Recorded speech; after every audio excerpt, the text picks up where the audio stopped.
ये कहानी बुद्ध की जीवन यात्रा और उनके द्वारा प्रस्तुत किए गए भाग्य के महत्व पर आधारित है। प्राचीन भारत के एक छोटे से राज्य में सिद्धार्थ नामक एक राजकुमार का जन्म हुआ था।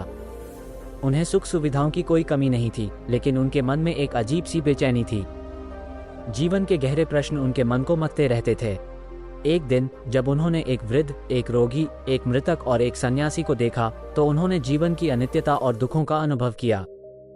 इससे प्रभावित होकर उन्होंने राजमहल और अपनी सारी संपत्ति को त्याग दिया और सत्य की खोज में निकल पड़े। सिद्धार्थ कई वर्षों तक कठिन तपस्या करते रहे, लेकिन उन्हें शांति नहीं मिली। अंततः बोधि वृक्ष के नीचे ध्यान करते हुए उन्हें ज्ञान प्राप्त हुआ और वे बुद्ध कहलाए।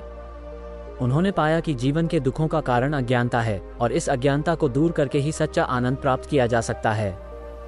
एक समय की बात है, बुद्ध अपने शिष्यों के साथ एक गांव में पहुंचे। वहां लोगों में भय का माहौल था, क्योंकि जंगल में अंगुलिमाल नामक एक डाकू रहता था जो लोगों को मारकर उनकी उंगलियों की माला बनाता था। गांव के लोग बुद्ध से आग्रह करने लगे कि वे वहां से चले जाएं, लेकिन बुद्ध ने गांव वालों की परवाह न करते हुए जंगल की ओर प्रस्थान किया। जब अंगुलिमाल ने देखा कि एक साधारण भिक्षु उसकी ओर बढ़ रहा है, तो उसने सोचा कि इसे मारकर अपनी माला में एक और उंगली जोड़ लेगा। लेकिन जब वो बुद्ध के पास पहुंचा, तो उसने देखा कि बुद्ध के चेहरे पर कोई भय नहीं था। उनके चेहरे पर शांति और करुणा थी। बुद्ध ने उसे उसकी करनी का परिणाम बताया और उसे सही मार्ग पर चलने का उपदेश दिया। बुद्ध की वाणी और उनकी शांति ने अंगुलिमाल के हृदय को परिवर्तित कर दिया। उसने अपने पुराने जीवन को त्याग कर बुद्ध के शिष्य बनने का निर्णय लिया। बुद्ध ने अपने उपदेशों में भाग्य और कर्म के महत्व को बताया। उन्होंने कहा कि हमारे कर्म ही हमारे भाग्य का निर्माण करते हैं। हम जैसा कार्य करते हैं, वैसा ही फल हमें प्राप्त होता है। अगर हम अच्छे कर्म करते हैं तो हमारा भविष्य भी अच्छा होता है, और यदि हम बुरे कर्म करते हैं तो हमें बुरे परिणाम भुगतने पड़ते हैं। एक बार बुद्ध अपने शिष्यों के साथ जेतवन विहार में ठहरे हुए थे। एक दिन कुछ ग्रामीण लोग बुद्ध के पास आए और उनसे अपने जीवन की कठिनाइयों के बारे में पूछा। उन्होंने कहा कि वे बहुत मेहनत करते हैं, लेकिन फिर भी उन्हें सफलता नहीं मिलती। उनका भाग्य बहुत खराब है और वे इससे बहुत दुखी हैं। बुद्ध ने मुस्कुराते हुए कहा, भाग्य कोई ऐसी वस्तु नहीं है जिसे आप बदल नहीं सकते। यह आपके कर्मों पर निर्भर करता है। यदि आप सही और सच्चे मार्ग पर चलते हैं तो आपका भाग्य भी आपके अनुसार बदल जाएगा। एक बार बुद्ध के पास सुदता नामक एक व्यापारी आया।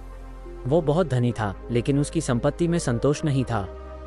उसने बुद्ध से पूछा कि वह अपनी संपत्ति का उपयोग कैसे कर सकता है जिससे उसे सच्चा सुख मिल सके।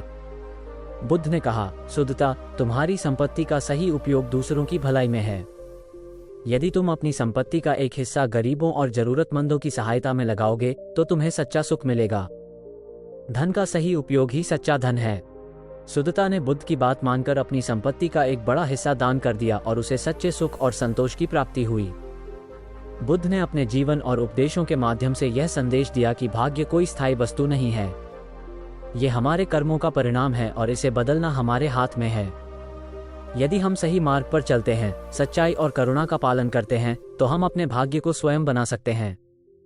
बुद्ध का जीवन और उनके उपदेश हमें ये सिखाते हैं कि जीवन में दुख और कठिनाइयां अपरिहार्य हैं, लेकिन हम अपने कर्मों से इन पर विजय पा सकते हैं। सही मार्ग का अनुसरण करके हम अपने जीवन को सुखमय और संतोषपूर्ण बना सकते हैं। बुद्ध के इन उपदेशों में जीवन का सार छिपा हुआ है, जो हमें सही मार्ग दिखाता है और सच्चे सुख की प्राप्ति में सहायक होता है। इस प्रकार बुद्ध की कथा हमें ये समझाती है कि भाग्य का लिखा हमारे अपने हाथ में है और इसे सही कर्मों से बदलकर हम अपने जीवन को सुखी और समृद्ध बना सकते हैं।